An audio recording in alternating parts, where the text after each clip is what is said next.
Welcome to the Visionary Chronicles, a podcast dedicated to uncovering the strategies and insights that drive innovative, disruptive businesses.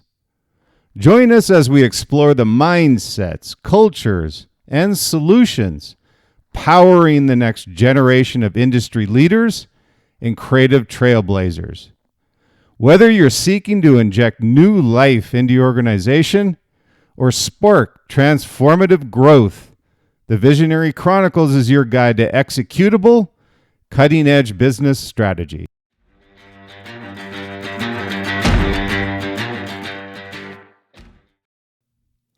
Hello and welcome to the Visionary Chronicles. Appreciate it as always. I hope you're having a great day.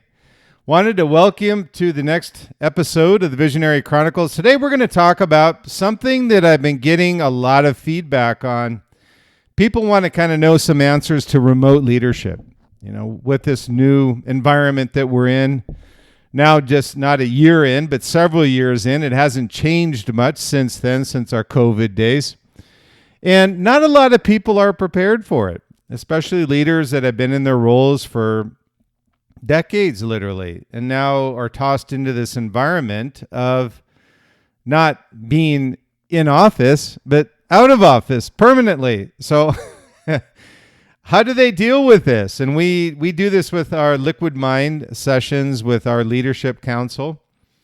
And we talk about this as something that you have to adapt to, something that hasn't happened in their generation. So it's really something that I think is really important to talk about is remote leadership. So how to manage remote teams effectively. You know, how do I, in this new environment with the new tools and new team environment and new engagement, you know, how do I manage my team effectively? And I note effectively because when we talk to teams, we talk to leaders, because it's just not tangible always. It's intangible things that you do that are effective or can disrupt the environment and the team culture. And you have to be careful. So I like to always start out with a quote from a visionary leader. This came Voltaire. Common sense is not so common. I say this because when I look at and I talk to leaders about this subject, about remote leadership, and much of it we talk about is common sense. You know, outside of the new tools that we use, the new environment that we're in, it's a culture thing that has to be adapted to the new environment that we find ourselves in. So I want to welcome to the Visionary Chronicles, and today we're going to talk about that. It's a crucial leadership skill, how to manage remote teams effectively. So we're going to get into that today, and we're going to dive in on a lot of areas that have been questions that have been thrown at me, not only through the podcast, but also through leadership sessions that we've had with Liquid Mind. We do this with leaders of entrepreneurial leaders of brands, services, and this runs the gamut, by the way. We have entrepreneurs that we work with. We have large cap brand companies, international firms. Everybody's dealing with this. So I'll start out by saying you're not alone if you feel a little lost on how to manage these remote teams effectively to ensure you keep the revenue flowing. That's kind of what we're all about, right? Making sure that the bottom line is where we expect it to be and or exceeding beyond where we would like it to be. So we're going to talk about that today. We're going to talk about this remote work, which has become the new norm, but leaving virtual room requires a new mindset and strategies. So we'll talk about that today. So we'll cover some key challenges of remote team management. Second thing we'll cover is some proven strategies to boost productivity engagement with your team when you're in this environment with a new culture. The third piece we'll talk about are just case studies from some not so common organizations that live by remote work and how do they successfully do it pre-COVID. There's a specific reason why I selected these companies or these brands, in this case services, because they've already been doing it pre-COVID. So how have they been successful? And not just making the transition, I felt it's more useful for us to talk about brands or companies or services that have been doing it since their beginning.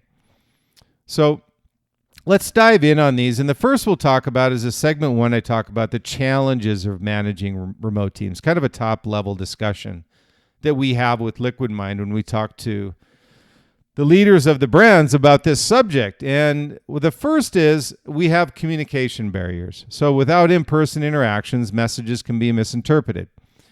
So we have this communication issue that we never had before. It's always been face-to-face, but now we have to deal with remote, and not everybody's available at the same time.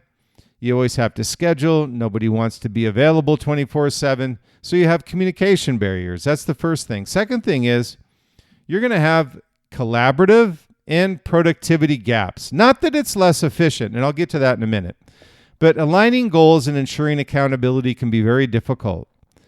And we're so used to, and and I was brought up in this environment when I was with Oakley and K-Swiss and Adidas and Nike. There were a lot of things I could have looked at that were very inefficient, but many things that were efficient. So it becomes kind of this when you look at it as leaders. It becomes this kind of teeter-totter, this balancing act between what is effective, what's not effective, what worked before may not work again, but it just has to be adapted to a new communication tool or productivity tool that you utilize to close that gap. So you're going to have aligning goals and ensuring accountability can be really difficult. I get it. So we'll talk about that. Building trust and engagement is another one. So maintaining company culture and team morale in a virtual setting. That's probably, if I was going to tick off the one that when we talk with leaders, when we talk with brands, this is probably the one that they're most concerned about. They've always had this company culture. We work with a lot of consumer product brands. I'm not saying Campbell's. I'm talking about predominantly apparel, footwear, football, sports brands that we work with, and also sports organizations. And this company culture has always been very important. And team morale as part of this offshoot of company culture. So how do you continue to manage this company culture and team morale in this virtual setting? So we'll talk about that. And number 4 is work-life balance issues. All of a sudden, you have a lot of availability at home. It's kind of blurring the lines between work and personal life, which, interestingly enough, we find leads to burnout. And what I mean by that is availability at home plus the assumption of your business or your work that availability at home is 24/7 can lead a lot of employees, team members to burnout. Most people relate it to, well, it's more convenient to be at home. I can get a lot more done. Yes, that's true, but more often than not, you'll find yourself working odd hours, being interrupted. Unless you're in an environment where you can close the door and not have any interruptions, you're going to have this work-life balance issues. So this one's not as critical as prevalent. It's really kind of relative to the situation. So the key takeaway on these, let's just say these 4 areas of this new world that we live in with remote work and leadership and how you manage this with your teams is, think about it as remote work isn't just about technology. It's about people, okay? And successful teams that we find in these remote work environments thrive on a couple things. On clear communication, accountability, and trust. And I can tell you that these 3 things are really, really difficult to a leader that isn't in front of his team or his employees. And if you think about it, this is actually a positive in many instances because there's many leaders that don't trust their employees, that don't provide clear communication, and don't really outline expectations clearly or accountability clearly, even in the office, much less off-site. So what we find and what we put up on the board with Liquid Mind when we get to this key takeaway point is we say, listen, you're now held accountable to your team and employees 100% of the time to communicate your expectations, hold them accountable, and have a measurement for accountability and trust that they're going to get it done. And the only thing that you're going to see from a performance standpoint is going to be if something does get done. And we'll talk about that in a minute, is that this 8 to 5 has gone away. But the accountability, the communication, and the trust have not. And as long as your employees can be more efficient with better tools and better communication and accountability, and you trust them to get it done, this environment, more often than not, works positively. So the other thing we're going to talk about, and this kind of goes to the points I just mentioned in segment 2, is the strategies for effective remote team management. So these are the areas that are issues, the challenges. So it's not enough for me to talk about challenges. You all know the challenges. So kind of what are some of the strategies to effectively overcome these challenges? And the first one is to establish clear communication and collaboration guidelines. So what I mean by this? Well, it means use structured communication tools like Slack or Zoom or Microsoft Teams. Those are just some examples of what you could utilize. But you need to have something that you can collaborate with your team on, regardless if you're having a meeting, regardless if they don't respond to an email communication. It's something that's dynamic and interactive. So set clear expectations on response times and availability. And this is one that you need to manage. You need to set response times and availability expectations because that builds trust. And it's also something that helps to maintain culture, by the way. What we find is when these aren't set, expectations for what they need to achieve, and also expectations on response times and availability, set them once. You can adjust every once in a while, but stop with the back and forth. It's bullshit. Stop it. Just trust that your team is going to get it done and that you've clearly set expectations. And the response times and availability are up to your employee or team, but they'll appreciate the fact that you've outlined this and that you agree on it. The third is create a virtual open door policy for accessibility, but have boundaries with this. Ensure they understand that this time and this block of time, unless the house is burning down or something that you need to get to that requires an immediate response, there's going to be boundaries that you have to put in place for this virtual open door policy. The second thing is that you need to do as leaders, prioritize results over micromanagement. Isn't that a great trick? Make sure that you authentically prioritize results. And what it does is it gives them command and control over expectations that you set and goals that you put in place to achieve a vision. So prioritize results over micromanagement. What does this look like? So what you want to do is shift from hour-based to outcome-based performance. Now, this is one that can be a measurement against what expectations should have been versus what the reality was. So if it was something that should have taken 3 hours and they took 8 hours, that's an outcome-based performance relative to time. It's not an 8 to 5 deal. So you need to make sure that if there is some corrective action or positive corrective action needs to take place, this is one of those things that you do, is that you have clear expectations and structured communication and also response times and availability as you move along these projects. The second thing is encourage empowerment and expectation ownership from the team. If you're going to be at home, there's clear expectations, but I'm empowering you to achieve this goal.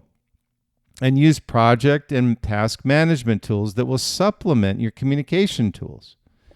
Now, I don't want to I get it. I get a lot of leaders that go, there's just too many tools, too many things to learn. But I can tell you simplicity is sophisticated.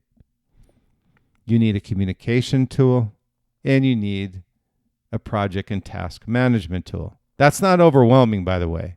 Those leaders that complain to us on Liquid Mind in our strat sessions about too many tools on remote workforce, well, if you're not clearly setting expectations, and also the expectation being that your team updates these tools, then you're not managing not only the team effectively, but also the tools that they need to succeed. So encourage empowerment and expectation ownership, but give them the tools to succeed, like Asana, Trello, or Notion for transparency and project management. So number 3 is on a strategy for effective remote team management is build a strong team culture. Here's the culture side of it. Schedule regular team check-ins and one-to-one meetings. And I put one-to-one in there for a reason. It's not enough just to have team meetings when you have a remote team.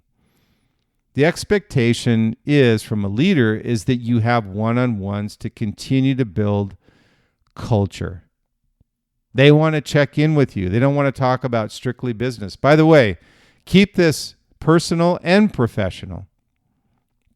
These one-to-one meetings, they just want to talk. Hey, how are things going with the family? How is everything going? How is this remote work, this virtual team working for you?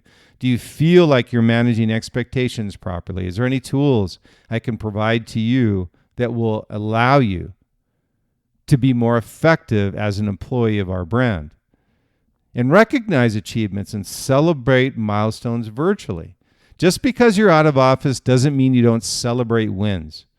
Make sure that you're celebrating wins regardless of where you're located. And organize remote team activities to maintain camaraderie. I call them kind of these business OTAs, analogy of our NFL teams that we work with. And optional team activities. And making sure that you have these and maintaining your team culture. Number 4 is, and I say this from a technology side, because this is probably the one thing up on the board that most people really get upset about is technology. Oh, I got to learn all these new tools. Well, leverage technology for efficiency is the 4th point of strategies for effective management. Use cloud-based platforms like Google Workspace or Notion. Automate repetitive tasks with Zapier. Implement AI-driven productivity assistance for efficiency. These are recommendations, but you need a centralized database in order for your team to access not only the tools they need, but also the files that they need in order to be successful. Number 5 is, and really important because of the burnout aspect of it, is encourage work-life balance and well-being. Make sure you exercise. Make sure that you're taking care of yourself. An effective team is one that's a healthy team. So set boundaries for work hours to prevent workout. You don't want anybody calling you at 11 p.m. at night, disrupting your sleep. If there's something that can wait for the next day, you set clear boundaries as a result. If something needs to be taken care of, you've outlined the expectation. Offer mental health resources for those that may not be comfortable with the remote work environment and encourage flexibility. And number 3 is promote a culture of trust. Output matters more than online status. If you've got an employee that's kicking ass and taking names, getting projects done, exceeding expectations, trust that they're going to be able to get future work done without you looking over their shoulder. So the key takeaway here is empowered remote teams thrive on a few things: clarity, trust, and collaboration. And guess who those 3 areas fall on the lap of? You, the leader, the visionary of your brand. Visionary, the head of the team, needs to provide clarity, trust, and collaboration. This is what your team's going to thrive on in remote work. We can absolutely, positively say that's the case. And I'll give you a couple examples. And these are different examples than I've given before, but by design. There's a case study which is on reward, and this is this real world case study. So it gives you an idea how these other companies succeed in this environment and versus those that are trying to adapt to the environment, meaning that, hey, I've never done it this way. I'm trying to just get my way through it. So I wanted to give you an example of a couple case studies of companies, or in this case, services, that have done it since the beginning. And the first is GitLab, GIT Lab, the world's largest all-remote company. GitLab, with over 1,500 remote employees, focuses on documentation first communication to avoid confusion. So what they mean by that, documentation first communication to avoid confusion, is what they always make sure of is that expectations are clearly established on all of their communications, meaning the takeaway on the remote meetings, people that they work with, the communication tools that they provide, that when the takeaway after each meeting and each project update is documentation first communication, meaning that what came out of that meeting, what was the result of the meeting, and what are the next steps of the meeting. That's critical. Number 2 is asynchronous workflows, so employees work at their best times. So you want to make sure that the workflows and the process that you have relative to people's availability is asynchronous. Number 3 is virtual coffee chats. There's a bunch of these, but I just wanted to pull a few out to see how you could adapt these to your company or brand or your service as well. Virtual coffee chats to maintain culture and engagement. You could have something different, but I'm going to keep pounding this one into the ground, is that you need to have, for culture purposes and for communication purposes, virtual meetings outside of just a regular team meeting. Virtual coffee chats to maintain culture and engagement. What they do actually, GitLab, we worked with them, and what they actually do is they have their teams in different functional groups or areas around the country, and they just get together just to chat and have a cup of coffee in the morning. So it's a really cool way of engaging with your employees. So a lesson here from GitLab is a remote first mindset fosters scalability and efficiency. So you can scale on a remote workforce, but you need to have efficiency. Number 2 is Buffer. It's a transparent and flexible remote team. And Buffer's been remote since their inception, and they thrive by a couple things. First is practicing radical transparency. Now, I'm going to tell you right off the bat, not a lot of companies are going to want to do this, but I just wanted to throw it out there. You could say things that aren't normally transparent. In this case, they make all salaries public. Now, that probably wouldn't go over very well with most companies. But I can tell you there are other things, transparency, that when people want to know what are the hours other people are working, what's the typical number of hours per week in office, things like that are very important. Hey, when's our next team meeting? When's our annual meeting? Whatever it happens to be, things that you aren't normally transparent about, kind of pick and choose and be careful. There's certain things that people don't want to have online. The next is offering flexible work hours and mental health benefits. And this is, I mentioned earlier, mental health benefits for those that get burnt out, people that aren't used to a remote work environment. Believe it or not, people do get burnt out from that. And hosting annual company retreats for in-person bonding. That's really important. And wherever you can do it, and we find with Liquid Mind and the brands that we work with, most of our brands are actually doing regional retreats. And it's really important because they then take photographs, videos, and then guess what? Then they put it out on their YouTube channel, or they put it out on their social media channels for other employees to see what other regions are doing. So it's a really cool way of keeping that kind of this in-person bonding. So a lesson to take away from Buffer is, remote work succeeds when you trust, you have transparency, and flexibility are prioritized with your company and brand and the leaders. So a few final thoughts on this. And again, I understand it's a very challenging environment for you to be in remote work, and not a lot of people enjoy it, believe it or not. But I can tell you there's a lot of people that do. So the more effective you are as a visionary leader in managing your remote teams versus complaining to your remote teams, the better you're going to be. And I can tell you probably, one of the interesting offsets of this is you're going to sleep better at night. You're going to be more bearable at night and during the day. And your team will love you for it. So the future of work is remote. I say, are you ready for it? And not everybody's going to go back to work, but there'll be more and more companies that are going to require employees to go back to work, team members to go back to work, and that's okay. But remote is going to be always something that is thriving in our culture. So a few final thoughts are this.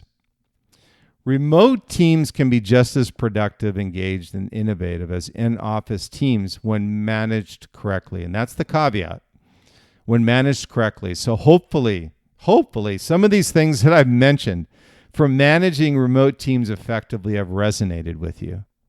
Number 2 is leadership in a virtual world requires trust, structure, and a people-first mindset. Okay? And the thing that I found in office is that not a lot of these things applied. It's not the greatest thing to be in office either. There's a lot of mistrust. There's a lot of unstructured. And there's a lot of me first, not people first mindsets. So it kind of forces leaders and yourself, if you've got a remote workforce, stop complaining and start leading. So again, thank you for tuning in to the Visionary Chronicles. If you found this valuable, and again, thank you to those who subscribe, and more importantly, those who reach out to me directly with your thoughts on the Visionary Chronicles. I very much appreciate it. So if you could, I would really appreciate it, whether it's on Apple Podcasts, we're on every streaming channel, iHeart, Google Play, Apple, Spotify, Pandora, whatever it is. If you could subscribe and leave a review, it's always appreciated. And if you could also share the Visionary Chronicles, one of the most important things that I want to do with this podcast is get reach with entrepreneurs and leaders. And I can tell you that we have this every day here. People reaching out to me with questions. Also, those that have questions in regards to follow-up questions. So again, always appreciated, but if you could subscribe, review, and share, we would really appreciate it. So stay tuned for the next episode of the Visionary Chronicles. Thank you again for your time. It's always appreciated. And the next episode being the power of strategic risk-taking. We did take a week off on the road to visionary leadership. Episode number 4 was last week. And we're going to follow up with episode 5 next week. So for those of you who have been catching up on the Road to Visionary Leadership series, we'll keep that going next week with episode number 5. So until next time, keep innovating, leading, and inspiring your vision. Stay true, stay authentic, be different, and be great, but also enjoy the journey along the way. Have a great day. And again, thank you for listening to the Visionary Chronicles. We look forward to the next episode.